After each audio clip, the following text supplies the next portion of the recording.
नमस्कार, मी डॉक्टर कविता राणे. करेक्ट कार्यक्रममध्ये आपल्या सर्वांचं स्वागत. भारतावर असंख्य वार करून, भारताला रक्तबंबाळ करून, भारताला नामोहरम करण्याच्या वल्गना करणारा पाकिस्तान फक्त 4 दिवसांच्या तणावानंतर अखेर वठणीवर आलाय. पाकिस्तानचे पंतप्रधान शहबाज शरीफ यांनी भारत पाकिस्तान तणावाच्या पार्श्वभूमीवर अखेर चर्चेची तयारी दाखवली आहे. शांततेसाठी आम्हाला चर्चा करायची असं वक्तव्य पाकिस्तानचे पंतप्रधान शहबाज शरीफ यांनी केलंय. अर्थात शहबाज शरीफ या चर्चेला तयार झालेत. याला कारण आहे भारतानं गेल्या काही दिवसांमध्ये पाकिस्तानमध्ये दहशतवाद्यांच्या विरोधात सुरू केलेली मोहीम आणि त्यानंतर पाकिस्ताननं सीमेवर जे काही करण्याचा प्रयत्न केला त्यावर भारतानं दिलेलं तोडीसतोड उत्तर. अर्थात हे सगळं फक्त इतक्यापुरती मर्यादित नाहीये, कारण पाकिस्तानमधले दहशतवाद्यांचे तळ आणि भारत पाकिस्तानमधली सीमा यावरच भारताची कारवाई थांबलेली नव्हती. कारण पहलगाम मधला हल्ला झाल्यानंतर भारतानं जी पहिली कारवाई केली होती ती होती भारतामधला आणि पाकिस्तानमधला पाण्याचा जो करार आहे, सिंधू जल करार, तो स्थगित करण्याची. आता तोच करार पाकिस्तानच्या जवळपास मुळावर उठलाय आणि म्हणूनच पाकिस्तान गुडघे टेकायला तयार झालंय. हे चित्र अवघ्या जगासमोर स्पष्ट आहे.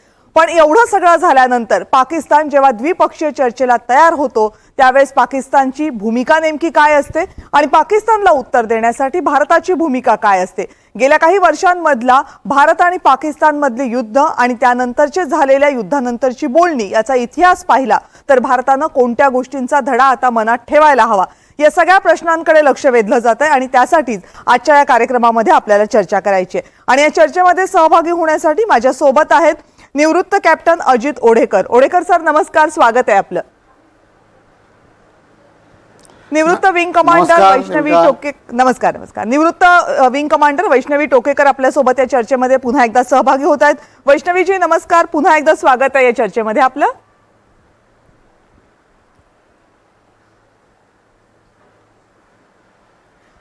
आणि आंतरराष्ट्रीय घडामोडींचे अभ्यासक विजय खरे आपल्या सोबत आहेत. विजय सर, आपलंही पुन्हा एकदा स्वागत करेक्ट कार्यक्रम मध्ये.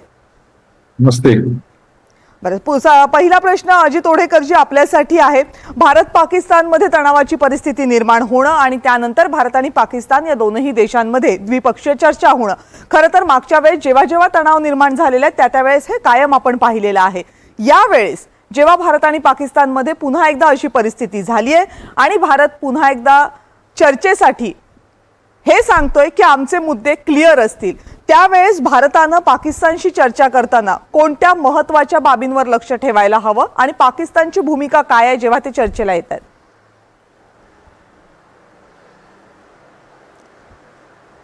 नमस्कार. भारत पाकिस्तानच्या बाबतीमध्ये चर्चा करण्याकरता म्हणून भारताची भूमिका अत्यंत क्लिअर कट भारताने अनेक वेळा स्पष्ट केलेली आहे. खास करून आता इतर काही चॅनल्सवर बातम्या ऐकताना मी असं ऐकण्यात आलं माझ्या की पाकिस्तानच्या पंतप्रधानांनी शांततेच्या चर्चेकरता म्हणून आणि समस्या सोडवण्याकरता भारताला आमंत्रण दिलेलं आहे. पण ज्या वेळेस एखादा देश युद्धाच्या परिस्थितीमध्ये गुडघे टेकून शांततेची मागणी करतोय त्यावेळेस त्या देशामध्ये जाऊन चर्चा करणं हे तर कुठल्याही प्रकारे चुकीचं असणार आहे. कारण भारत कधीही पाकिस्तानाच्या प्रदेशामध्ये जाऊन चर्चा करण्याकरता म्हणून तयारी करणार नाही. हा पहिला मुद्दा. दुसरी गोष्ट अशी की भारताने डिक्लेअर केल्याप्रमाणे पाकिस्तानला जर चर्चा करायची असेल तर ती फक्त 2च मुद्द्यावरती आहे. पहिला म्हणजे भारताने डिक्लेअर केलेले मोस्ट वॉन्टेड जागतिक स्तरावरचे आतंकवादी हे पाकिस्तानने सरळ सरळ देण्याचा कबूल करणे आणि दुसरा मुद्दा म्हणजे POK जो आहे तो भारताला कधी आणि कसा परत देणार. फक्त ह्याच 2 मुद्द्यावर चर्चा होणार आहे आणि हे दोन्ही मुद्दे पाकिस्तान करणार नसल्यामुळे हा नुसता प्रस्ताव आहे पण पुढे काही होणार नाही अशी मला शंका आहे.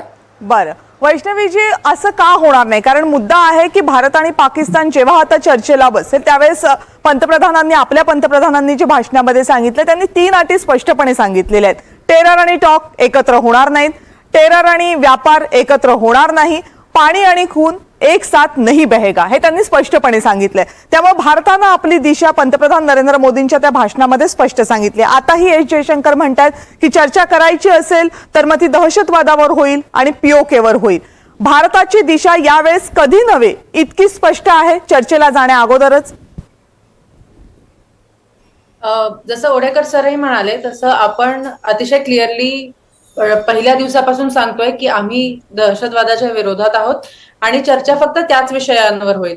पुन्हा सारखं गोल गोल गोल गोल फिरत काश्मीरचा प्रश्न, मुळात काश्मीर हा प्रश्न नाहीच आहे. हे अतिशय क्लिअर आहे की काश्मीर हा भारताचा अविभाज्य भाग आहे. त्यामुळे त्या गोष्टीवर चर्चा करण्यात तसा काही अर्थ नाहीये. आणि जसं पंतप्रधानांनी तुम्ही म्हटलं तसं 3 गोष्टी सांगितलेल्या आहेत, तेच आपलं धोरण आहे आणि आपलं सैन्य, आपलं पॉलिटिकल विल, या सगळ्या गोष्टी अलाइंड आहेत. आणि आता पुन्हा जाऊन पाण्याचा जो मुद्दा पाकिस्तानच्या मंत्र्यांनी सांगितला आहे की त्यासाठी ते आपल्याला आमंत्रित करतात, पण हा मुद्दा ऍक्च्युली कुठल्याही चर्चेला लागू होत नाही. चर्चेला लागू फक्त आतंकवादच होतो. त्याच्यामुळे पुन्हा तिथे जाऊन म्हणजे त्यांनी आपलं आमंत्रित करण्याचं काही कारण नाही. त्यांनी परत परत सीज फायरचं उल्लंघन केलेलं आहे. जे बेसिक मुद्दे आपण पहिल्यापासून धरून ठेवलेले आहेत, या आधीच्याही अनेक डिस्कशन्स मध्ये आपण सांगितलं आहे की जे टेररिस्ट आहेत, UN कडून डिक्लेअर टेररिस्ट आहेत, त्याही बद्दल पाकिस्ताननी कुठल्याही प्रकारचं पाऊल उचललं नव्हतं किंवा टेररिझम कमी करण्यासाठी म्हणजे संपवण्यासाठी सुद्धा पाकिस्ताननी त्यांच्या दृष्टीने काहीही पावलं उचलली नाहीत. इनफॅक्ट त्यांनी त्यांच्या देशामध्ये अनेक टेररिस्टना, अनेक आतंकवाद्यांना जागा दिली आहे, संरक्षण दिलं आहे. त्यामुळे पुन्हा असं घोळ करत त्याच विषयां, काश्मीरचा प्रश्न, पाण्याचा प्रश्न, हे काही प्रश्न नाहीच आहेत मुळात. ओके, विजय खरेजी, तुमच्या नजरेतून सांगा, तुमच्यासाठी सिंधू जल करार स्थगित करणं हा मुद्दा आहे जो पाकिस्तानला चर्चेसाठी बाध्य करतोय, की आता पाकिस्तानची परिस्थिती ही नाहीये की ते भारतासोबत आणखीन तणावामध्ये जाऊ शकतील म्हणून ते चर्चेसाठी तयार झाले?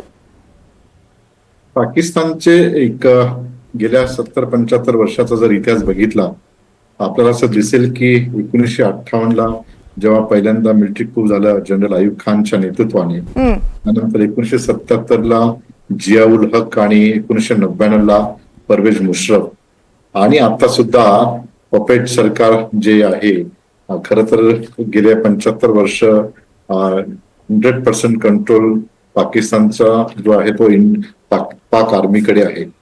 त्यामुळे त्यांच्याकडून जो प्रस्ताव आलेला आहे त्या प्रस्तावाचं नेमकं आपण काय करायचं हा एक मोठा प्रश्न आहे. परंतु भारताने ज्या पद्धतीने काउंटर केले, सिंधू पाणी वाटपाचा प्रश्न असेल किंवा ऑपरेशन सिंदूर द्वारे ज्या पद्धतीने आपण चौही बाजूने पाकिस्तानवर एक कुंडीत पकडलेलं आहे, हे जर खरे असेल तरी जर अशा पद्धतीचा प्रस्ताव आला तर संघर्ष निवारण आणि व्यवस्थापनाचे काही टप्पे असतात आणि त्याच्यामध्ये पहिला जो असतो तो आम्ही आमच्या भाषेमध्ये ऑफ रॅम्प्स म्हणतो, की जेणेकरून ज्या पद्धतीने आपली हायवेवर एकदम स्पीडने गाडी चालते आणि हळूच मग आपण ट्रॅक बदलतो आणि साईडला घेतो, तशा पद्धतीची आता ही पाकिस्तान आणि भारतामधली ही या पद्धतीचं आपल्याला कॉन्फ्लिक्ट रिझोल्युशन आणि मॅनेजमेंटचा एक ऑफ रॅम्प्स दिसण्याची शक्यता. दुसरं जे आहे ते कॅलिब्रेटेड रिस्ट्रेंट ज्याला म्हणतो, त्याच्यामध्ये ह्या चर्चेनंतर एक रॅशनल अप्रोच असला पाहिजे आणि कोऑपरेटिव्ह अप्रोच असला पाहिजे. म्हणजे यापूर्वी आपण समझोता एक्सप्रेस असेल किंवा इतर विषयांवर आपण चर्चा केलेली आहे. काश्मीर म्हणजे 71च्या युद्धानंतर 72ला जो शिमला करार झाला होता, शिमला कराराचं उल्लंघन खरं तर पाकिस्तानने केल्यामुळे आता काश्मीरवर चर्चा करण्याचा प्रश्न उरतच नाहीये. तर चर्चा जी होईल ती दहशतवाद आणि पाक ऑक्युपाईड काश्मीरवर होणार आहे. त्याच्यामुळे कॅलिब्रेटेड रिस्ट्रेंटचं काय करावं ते बघावं लागेल. तिसरं जो महत्वाचं आहे की डिएस्केलेशन निश्चितच होणार नाही, परंतु ज्यावेळेस आपण पाक ऑक्युपाईड काश्मीरची चर्चा करू त्यावेळेस चीनची भूमिका ही कशी असणार आहे आणि त्याच्यामध्ये चीन कुठल्या पातळीवर या संघर्षात इनडायरेक्टली डायरेक्टली काम करणार आहे. आणि सर्वात महत्वाचं आहे की आता जे कोर इश्यूज आहेत, ज्या पद्धतीने पाकिस्तान म्हणतो की आम्ही काश्मीर आणि सिंधू वाटपाच्या प्रश्नावर चर्चा करण्यास तयार आहोत, परंतु आपल्यासाठी आता कोर इश्यू हा काश्मीर आणि सिंधू वाटपाचा प्रश्न नसून कोर इश्यू जो आहे तो आहे पाक ऑक्युपाईड काश्मीर. आणि पाक ऑक्युपाईड काश्मीर सोबत बलुचिस्तानचं नेमकं आपण काय करणार आहोत. बलुचिस्तान एक वेगळा देश व्हावा यासाठी भारत सरकार काही त्या ठिकाणी डायरेक्टली इनडायरेक्ट त्या ठिकाणी इन्व्हॉल्व्ह होणार का, किंवा ज्या पद्धतीने परवा ज्या पद्धतीने बलुच आर्मीने जवळपास 50 ठिकाणी 71 असे स्फोट केले की जेणेकरून त्या ठिकाणी पाकिस्तानची संपूर्ण स्ट्रॅटेजिक बेसिस आहे त्याला एक मोठा धोका निर्माण झालेला आहे. त्यामुळे ह्या सर्व गोष्टीची प्रक्रिया विचार म्हणजे करता बरेचसे मुद्दे असतील जे या चर्चेमध्ये महत्वाचे ठरतील. त्याचा सर्वात महत्वाचा कॉन्फिडन्स बिल्डिंग मेजर ज्याला म्हणतो, विश्वास बांधणी जी प्रक्रिया आहे, या विश्वास बांधणी प्रक्रियामध्ये इकॉनॉमिक कोऑपरेशन पासून सुरुवात होऊन सध्याच्या प्रश्नावर आपल्याला चर्चा करावी लागेल. ठीक आहे. ओडेकर सर, पण मला एक सांगा की आता याच्यामध्ये मुद्दा असा आहे की तुमच्या तिघांच्याही बोलण्यातनं आलं की भारतासाठी पाक ऑक्युपाईड काश्मीर, पाकव्याप्त काश्मीर हा महत्वाचा मुद्दा असणार आहे. पण पाकिस्तान जेव्हा चर्चेला येतं त्यावेळेस खरंच पाक ऑक्युपाईड काश्मीरचा मुद्दा हा चर्चेमधनं सुटला जाईल का भारतासाठी, जो गेल्या एवढ्या वर्षांमध्ये सुटू शकलेला नाहीये?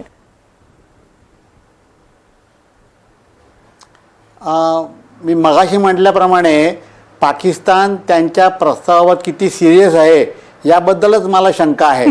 कारण पुन्हा एकदा मी स्पष्ट करू इच्छितो की आपल्या हाती आलेल्या बातम्याप्रमाणे पाकिस्तानने आत्ता सरकारने जाहीर केलं आहे की त्यांचे आता या झालेल्या क्लायसिसमध्ये त्यांचे जी काही अतिरेकी किंवा शहीद झालेले लोक आहेत, म्हणजे खास करून हे अतिरेकी सगळे, त्यांच्या कुटुंबियांना ते 1-1 कोटी रुपये देणार आहे आणि त्यांचे मदरसे आणि मरकज ज्याला म्हणतात त्यांची पुन्हा ते बांधणी सरकार करून देणार आहे. म्हणजे पाकिस्तान सरकारचा जो असलेला पाठिंबा आतंकवाद्यांना आहे तो त्यांनी आता पुन्हा स्पष्ट केला आहे. आणि दुसरी गोष्ट म्हणजे काश्मीरच्या बाबतीमध्ये मुद्दा इतका महत्वाचा आहे पीओकेचा, जो पाकिस्तानच्या ताब्यामध्ये आहे, तो एवढा सहजासहजी सुटेल असं मला वाटत नाही. त्याची कारणं 2 आहेत. एक तर मागाशी सरांनी उल्लेख केल्याप्रमाणे पीओकेचा काही भाग 5,500 चौरस किलोमीटर इतका पट्टा परस्पर पाकिस्तानने चीनला दिलेला आहे. त्यामुळे तिथे चीनचा इंटरेस्ट क्रिएट झालेला आहे. त्यामुळे भारताला जेव्हा पीओके ताब्यात घ्यायचा असेल तर एकट्या पाकिस्तानचा विचार करून चालणार नाहीये. तर चीनला कसं टॅकल करावं लागेल, कसं हँडल करावं लागेल हाही विचार आपण करावा लागेल. आणि ते आपल्याला पॉलिटिकली मोठ्या प्रमाणावरती त्याच्याबद्दल योग्य ती रचना करून आणि मग त्यामध्ये आपल्याला मार्ग काढता येईल अशी मला शक्यता वाटते. त्याचप्रमाणे बलुचिस्तानच्या बाबतीमध्ये भारताची भूमिका अगदी स्पष्ट आहे की बलुचिस्तान ज्यामध्ये जे काही सध्या अनरेस्ट आहे त्याच्यामागे भारताचा काही हात नाही आहे. तिथले बलुची लोक जे आहेत त्यांनाच पाकिस्तानबद्दल कुठल्याही प्रकारे प्रेम शिल्लक राहिला नाही. पाकिस्तान त्यांच्यावर अत्याचार करत आहे. त्यांचे जवळजवळ 10,000 ते 15,000 जास्त लोक तरुण पिढीचे हे अचानक गायब झालेले, म्हणजे पाकिस्तान सैन्यानं मारताना पळवून नेतं. आणि तिथल्या बलुचिस्तानमधले जे मिनरल्स आहेत त्याचे परस्पर हक्क चायनाला देऊन पाकिस्तान बलुची लोकांची लुबाडणूक करत आहे. त्याचा कुठलाही फायदा मिळत नाही. बलुचिस्तानमध्ये असलेले अनेक जे प्रकल्प आहेत ज्यांना आपण बिजली प्रकल्प म्हणतो की त्याच्यात वीज तयार होते, तर बलुचिस्तानला किंवा पीओकेला कुठल्याही प्रमाणे वीज मिळत नाही आहे पाहिजे त्या प्रमाणामध्ये. त्यामुळे तिथल्या लोकांमध्ये अनरेस्ट आहे आणि त्या अनरेस्टचा परिणाम म्हणजे लोक तिथले उठले आहेत, पेटून उठले आहेत आणि ते पाकिस्तानविरुद्ध बंड करत आहेत.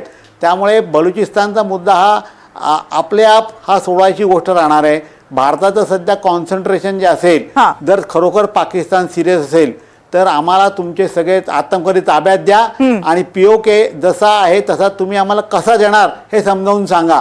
या 2 मुद्द्यावर चर्चा झाली तर होऊ शकते.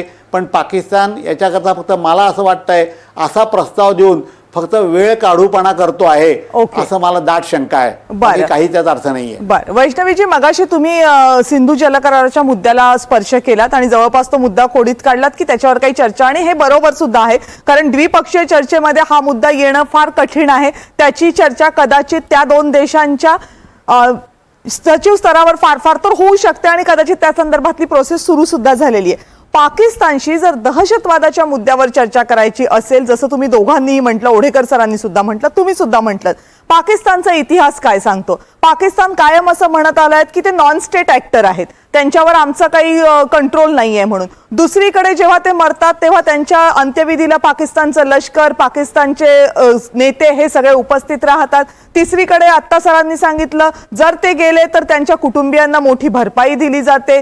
ओसामा बिन लादेन पाकिस्तानमध्ये असतो तरी पाकिस्तान म्हणतं आम्ही दहशतवादाला पाठिंबा देत नाही. या अशी भूमिका असल्यानंतर हा देश दहशतवादावर चर्चा करेल आणि दहशतवाद निपटून काढण्यासाठी काहीतरी करेल, याच्यावर कुठल्या देशाने विश्वास ठेवावा आणि का विश्वास ठेवावा?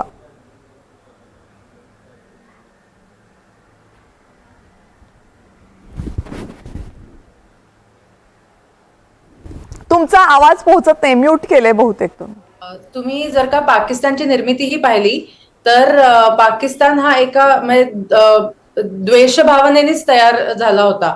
त्यानंतरही आपण आणि पाकिस्तान एका वेळेस स्वतंत्र झालो सो टू से, आणि आपण आता ज्या टप्प्यावर आहोत प्रगतीच्या, कारण आपण आपला फोकस नेहमी एज्युकेशन डेव्हलपमेंट ह्याच्याकडे ठेवला.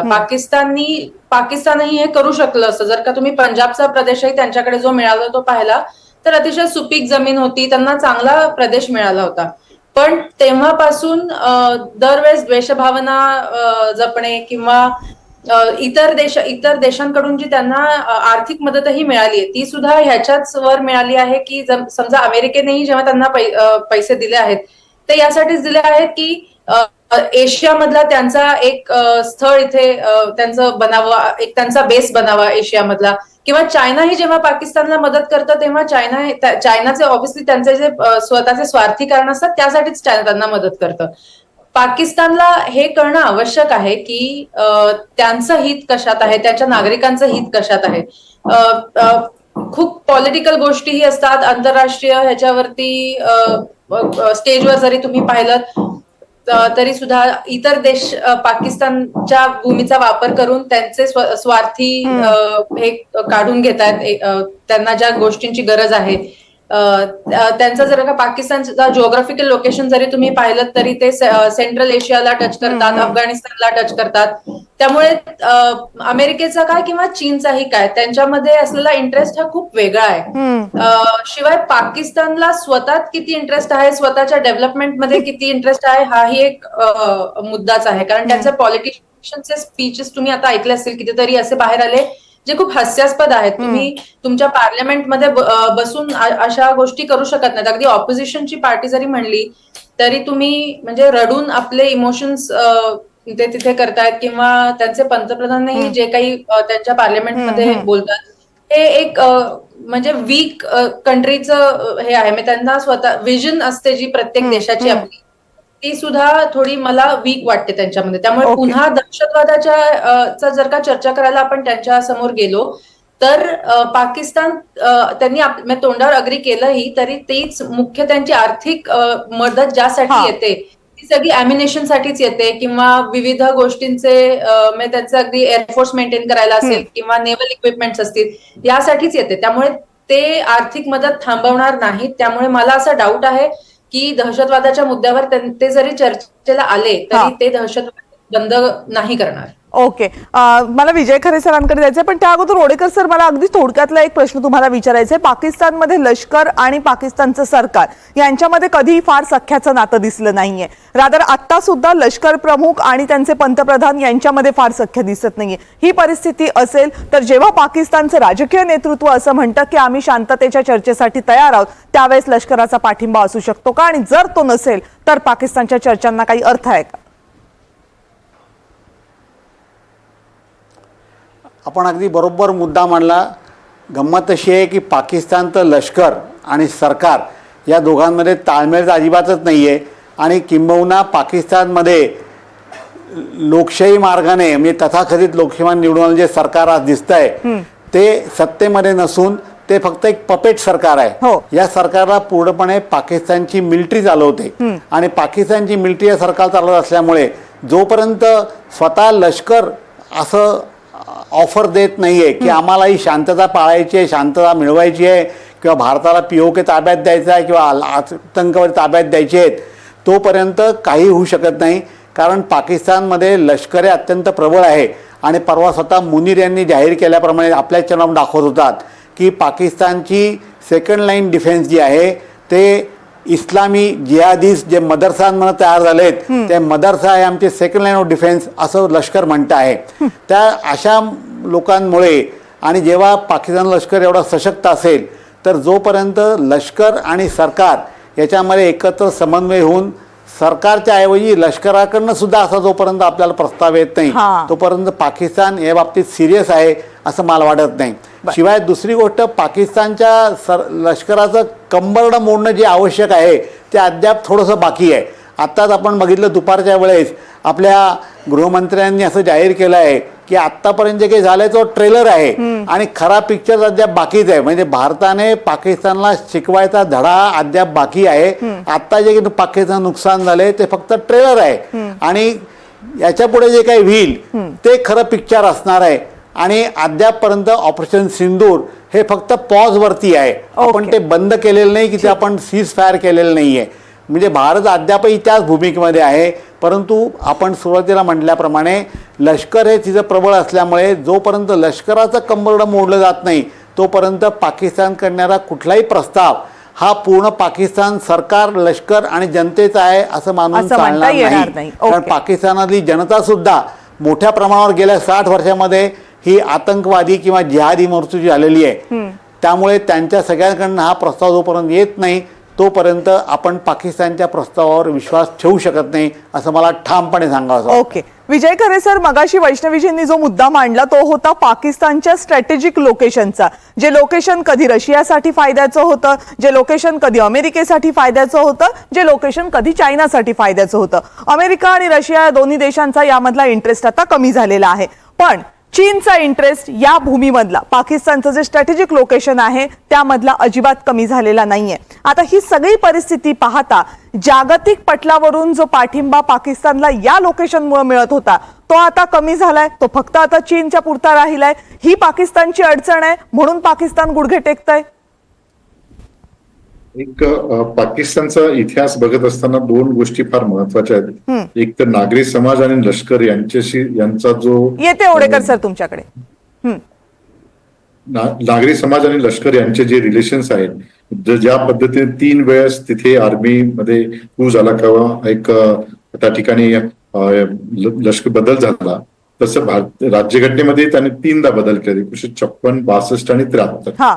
आणि ज्या वेळेस आर्मीने टेक ओव्हर केल्यानंतर नागरी समाज आणि लष्कर यांच्यातले रिलेशन जे आहे हे निश्चितच त्या ठिकाणी समन्वयाचे नसल्यामुळे गेले 75 वर्ष पाकिस्तानमध्ये स्टॅबिलिटी निश्चित नाहीये.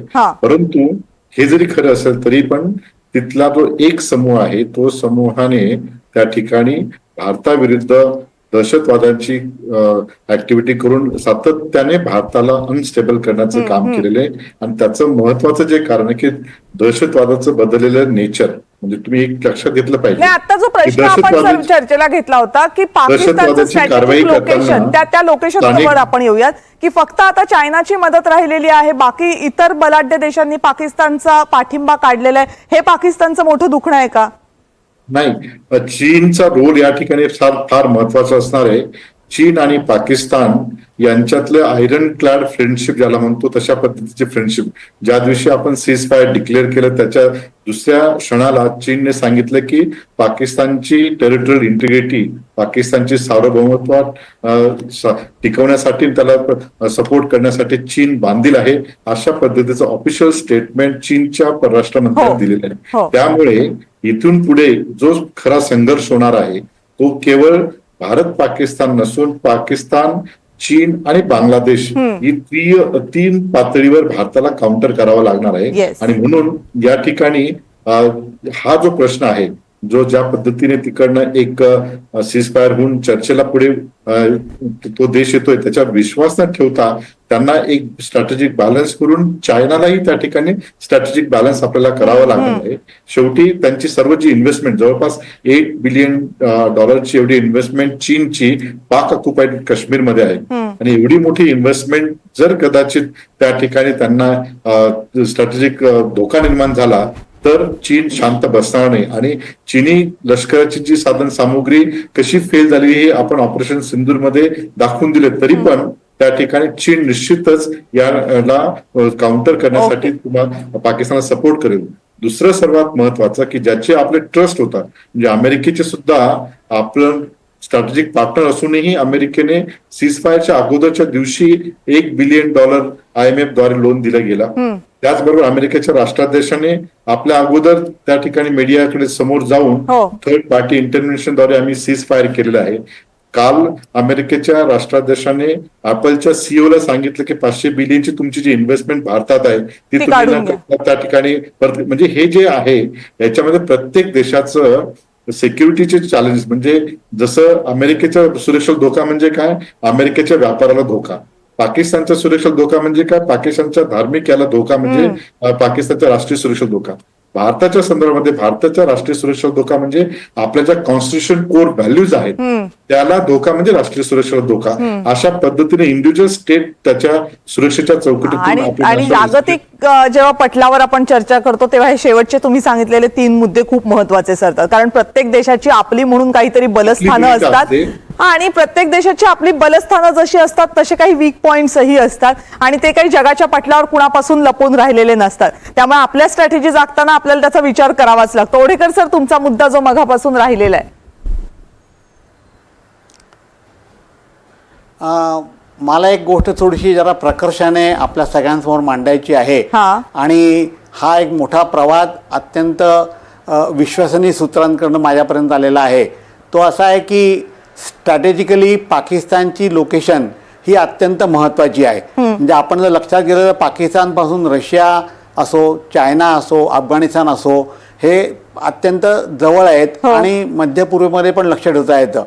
आणि अशा ठिकाणी इतक्या वर्षापासून म्हणजे गेल्या 70 वर्षापासून वेळोवेळी अमेरिका पाकिस्तानची कायम का बाजू घेत आलेली आहे याचा जर विचार आपण केला तर पाकिस्तान आणि रशियाचं जे काही आंतरराष्ट्रीय स्तरावरचं वर्चस्व गाजवणं, नंबर 1 नंबर 2 कोण यात त्यांचं अनेक वर्षांपासून चालू आहे, ते अद्याप चालूच आहे. आणि अमेरिकाने ह्याच कारणाकरता नाटोच्या माध्यमातून जसं तुर्कस्तानमध्ये त्यांचं एक तळ उभा केलेला आहे, तिथं अण्वस्त्रसह उभे आहेत, तशीच माझी अशी खात्री आहे. कारण पाकिस्तानची एवढी कॅपॅसिटी कधीच नव्हती आणि त्यांचा जो कोई AQ खान म्हणून शास्त्रज्ञ होता आणि त्याने चोरून अमेरिकेतनं तंत्रज्ञान आणलं, स्वतः अण्वस्त्र बनवली, हा सगळा एक भंपकपणा आहे असं मला वाटतं. कारण एवढ्या प्रकारचं कुठलंही त्यांच्याकडे कुठल्याही प्रकारचं त्या प्रकारचं तंत्रज्ञान डेव्हलप झालेलं नव्हतं. मग ही अण्वस्त्र आली कुठून? तर ही अण्वस्त्र बहुत करून अमेरिकेने स्वतःच्या अधिकारामध्ये पाकिस्तानची गुप्तपणे समझोता करून त्या किराणा हिल्स आणली. याचं दुसरं कारण, तिसरं महत्त्वाचं कारण असं, जेव्हा आपल्या ब्रह्मोस मिसाईलने किराणा हिल्सवरती हल्ला केला आणि तिच्यानंतर जे रेडिएशन झालं ते रेडिएशन नंतर झाल्यानंतर गेल्या 24 तासामध्ये अमेरिकेची रेडिएशनचा शोध घेणारी बी जातीची विमानं तिथे अनेक वेळा चक्रा मारून तपास करत आहेत. आणि त्या टनेल्समध्ये मोठ्या प्रमाणात जी आसमसलेली आहेत ती अण्वस्त्र प्रत्यक्षात खरं म्हणजे अमेरिकेची आहेत आणि त्याला धोका पोचू नये हा सुद्धा अमेरिकेचा एक उद्देश आहे. म्हणजे अमेरिका पाकिस्तानला स्ट्रॅटेजिकली वापरत आहे आणि हे सिद्ध झालं आहे. नाहीतर तुम्ही मला कारण सांगा, एवढी सगळी कडक परिस्थिती असताना, तज्ज्ञ परिस्थिती असताना, तंग परिस्थिती असताना कशा करता IMFने $1 बिलियन कर्ज एका दिवसात पाकिस्तानला मंजूर केलं? कारण पाकिस्तानला पैसे देऊन अमेरिका एक प्रकारे आपल्या फायद्याकरता वापरू शकते हे त्यांना माहिती आहे आणि हे वापरण्याकरता म्हणून कर्ज दिलंय. कर्ज ताब्यात दिलं तर लागले त्यांचे काय उद्योग हे अमेरिकेला माहिती आहे. पण आपला हेतू साध्य करायचा असेल तर हा असा पर्याय नसतो. आणि गंमत अशी आहे की प्रत्येक देशाला त्यांनी किती जरी गप्पा मारल्या तर त्यांचे नॅशनल इंटरेस्ट हे जास्त महत्त्वाचे आहेत. तेव्हा भारत पाकिस्तान नंतर भारत अमेरिका ही मैत्री एका बाजूला असते, पण अमेरिकेचा नॅशनल आणि जिओपॉलिटिकल इंटरेस्ट काय आहे तो अमेरिकेला माहिती आहे आणि तो ते गार्ड करणारच. त्यामुळे मला असं वाटतं की पाकिस्तानच्या बाबतीमध्ये आपल्याला अत्यंत सावधपणाने पावलं उचलावी लागतील आणि या सगळ्या गोष्टींचा विचार करूनच भारत सरकारला यापुढे आपलं जागतिक धोरण सुद्धा आखावं लागणार आहे. मला वाटतं खरे सर, आणि तुम्ही जे दोन्ही मुद्दे मांडले ते दोघांचेही एकाचे सामरिक पातळीवर विचार केला तर होते आणि तुमचे होते ते लष्करी पातळीवर किंवा 2 देशांच्या पातळीवर जर विचार केला ते होते. अमेरिका आणि पाकिस्तान या देशांकडे, अमेरिका, पाकिस्तान, चायना या त्रिकुटाकडे पाकिस्तानचं असलेलं सध्याचं लोकेशन म्हणजे ज्या भूभागामध्ये पाकिस्तान वसलेला आहे तो भूभाग जगाच्या दृष्टीनं किती महत्त्वाचा आहे हे मुद्दे सुद्धा जगाच्या पटलावर महत्त्वाचे ठरतात. त्यामुळे भारत आणि पाकिस्तान यांच्यामध्ये जेव्हा चर्चा होत असते तेव्हा ती चर्चा फक्त या 2 देशांमध्ये आहे असं वरकरणी दिसत जरी असलं तरी जागतिक समुदायाचे संबंध त्यामध्ये वेगवेगळ्या प्रकारांनी अडकलेले असतात. मग तो प्रकार अण्वस्त्रांचा असू देत, व्यापाराचा असू देत किंवा इतर कोणता मुद्दा असू देत, पण या मुद्द्यांना विचारात घेतल्याशिवाय या 2 देशांमधली चर्चा पुढे जात नाही. पाकिस्तानमधला दहशतवाद संपवणं हे भारताचं आणि भारताच्या व्यवस्थेचं आत्ताचं सगळ्यात मोठं आणि महत्त्वाचं लक्ष्य आहे. आणि जर तो संपवायचा असेल तर भारतासाठी पाक ऑक्युपाईड काश्मीर परत मिळवणं ही प्राईम कंडिशन ठरणार आहे. भारतानं आपली भूमिका स्पष्ट केलेली आहे. आता जागतिक परिमाणं भारताच्या या भूमिकेशी किती सुसंगत ठरतात, आत्ताची वेळ या भूमिकेला किती सुसंगत ठरते, यावरच जर चर्चा झाल्या तर त्याचे निर्णय ठरतील. हे सगळं समजावून सांगण्यासाठी आपण तिघेही या चर्चेमध्ये सहभागी झालात, त्याबद्दल आपल्या तिघांचे मनपूर्वक आभार. आणि या विशेष कार्यक्रमामध्ये आत्ता वेळ झालीये छोट्याशा ब्रेकची. पाहत रहा NDTV मराठी.